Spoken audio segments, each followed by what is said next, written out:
Em nome do Pai, do Filho, do Espírito Santo, a 11ª meditação da vida de São Francisco de Assis. Ave Maria, o Senhor é convosco, bendita sois vós entre as mulheres, bendito é o fruto do vosso ventre, Jesus. Santa Maria, Mãe de Deus, rogai por nós, pecadores, agora e na hora de nossa morte. São Francisco de Assis, em nome do Pai, do Filho e do Espírito Santo. A partir da página 150, vamos meditar Francisco agora, que não é o único a perceber a vontade de Deus, mas através dele, alguns membros da cidade de Assis vão encontrando também esse chamado. No capítulo anterior, 2 membros, Pedro Catânio e principalmente Bernardo, grande homem da cidade, rico, que deixou tudo para viver a experiência. E assim Francisco vai atraindo mais pessoas para esta loucura, para muitos, para esta missão.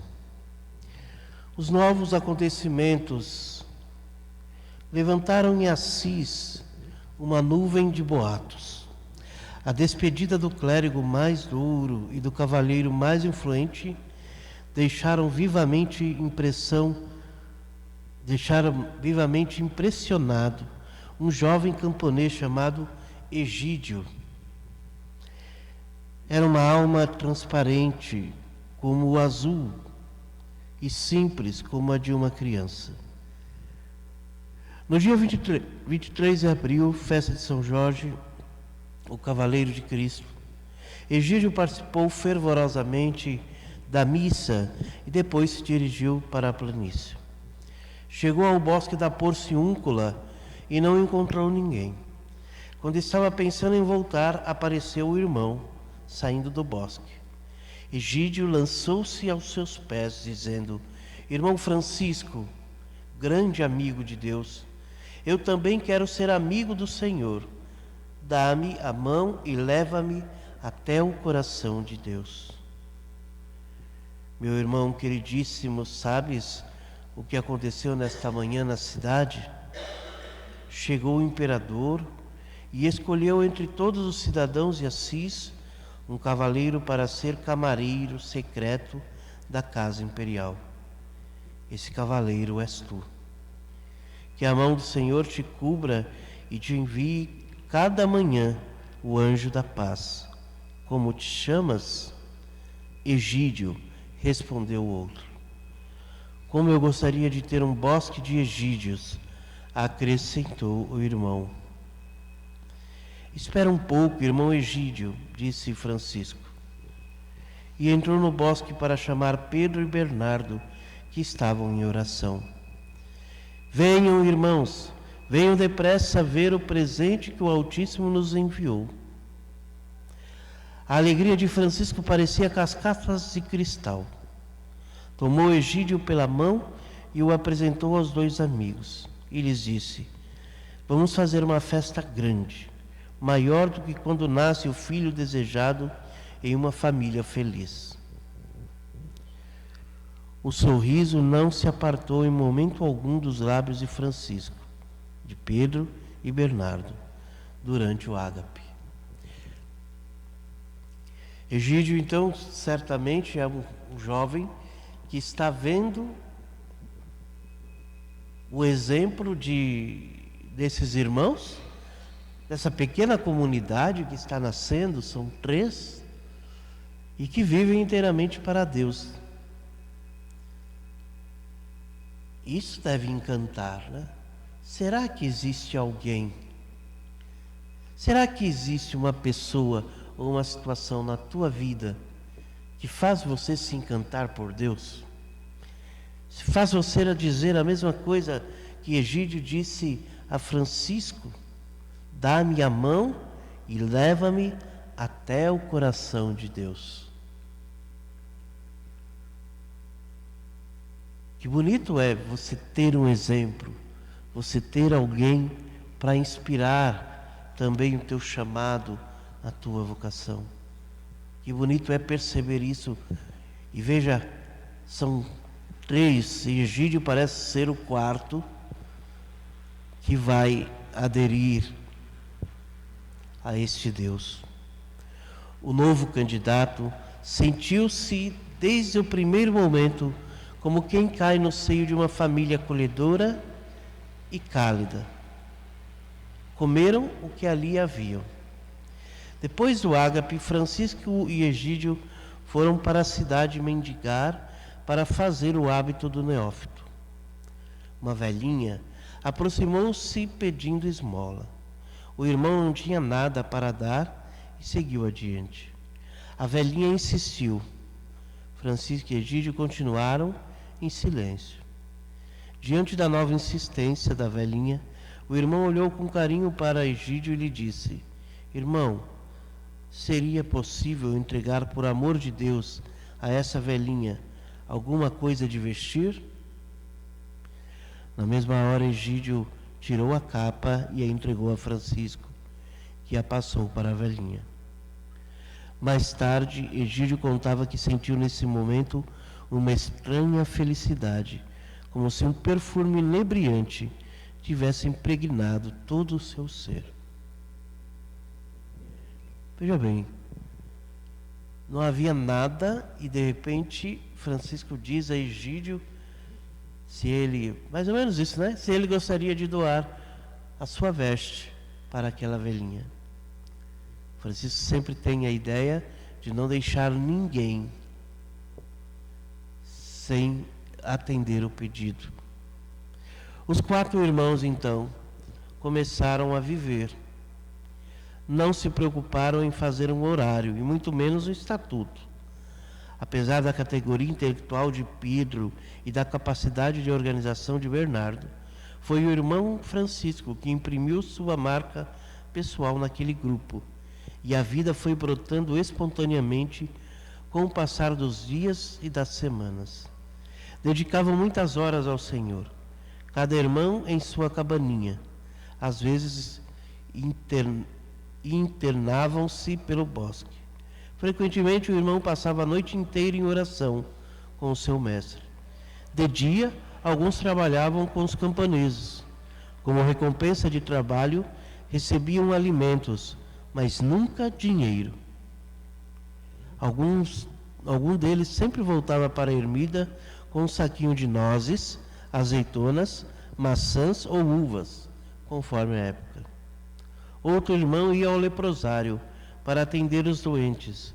Outro ia à cidade, exortar o povo à paz e ao amor. Na volta, pedia alguma coisa pelas casas para comer. Os irmãos alternavam-se nessas atividades. Era o irmão Francisco que cada manhã dizia a cada um o que devia fazer. Essa distribuição de trabalhos era um momento inenarrável. Não era um mandar nem um suplicar, mas, para motivar o trabalho, o irmão falava a cada um sobre as atitudes de Jesus e o fazia com tanto amor, despedindo cada um com um abraço e uma bênção tão efusiva que aqueles irmãos seriam capazes de ir até o fim do mundo. Ser mandado equivalia a ser amado. Ser mandado equivalia a ser amado. A vida comunitária daqueles 4 homens era uma vida que, quando olhavam para Francisco e o que Francisco mandava, era feito. A gente tem dificuldade de ser mandado, né? Principalmente naquilo que a gente não quer fazer. Veja, não há uma regra, né? Ali há uma inspiração, e essa inspiração, primeiro que todos reconhecem que Francisco é o responsável por tudo aquilo, que é Deus que chamou Francisco e que agora, através de Francisco, esses homens estão vivendo essa experiência. E o texto diz que era tão tranquilo, né? Vamos dividir as tarefas, o que cada um vai fazer. E todos aceitavam. Francisco mandava e amava. Então, como é ruim mandar sem amar? Dar uma ordem sem amar. E como é ruim aquele que recebe a ordem não sentir esse amor.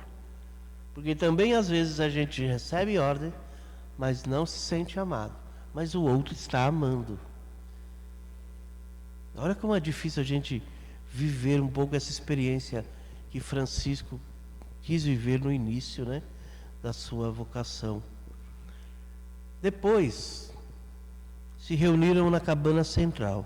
Francisco perguntava a cada um sobre as andanças do dia, ou seja, era uma partilha.